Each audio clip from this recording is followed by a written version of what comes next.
O'Reilly and Batelle believe that after the dot-com bust, the web still had more to give and would eventually become a collective intelligence application depending on managing, understanding and responding to massive amounts of user-generated data in real time, which it has. Web 2.0 is about harnessing collective intelligence. The subsystems of emerging internet operation systems are increasingly data subsystems, location, identity, etc., and the meanings that tie them together. The smartphone revolution has moved from web to our desks to our pockets. Collective intelligence applications are no longer being driven solely by humans typing on a keyboard, but increasingly by sensors. Our phones and cameras are being turned into eyes and ears for applications. Motion and location sensors tell you where you are, what you're looking at, and how fast you're moving. Data is collected, presented, and acted upon in real time. Ever since the term Web 2.0, people have been asking what's next, like it's a software version number.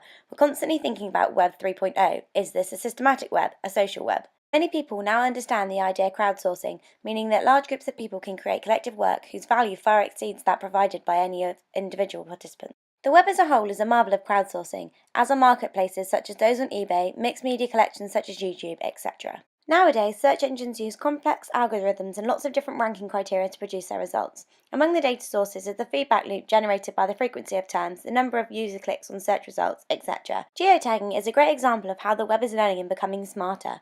When you use a smartphone to take a photo, the camera is now able to use the phone's GPS to set your current location on a map. However, it has been argued that when the number of photos increase, the reliability may be jeopardized. Due to this interaction using the web, it can be said that the websites are now becoming interactive also. The example of hashtags on Twitter, a human convention that facilitates real-time search on real events.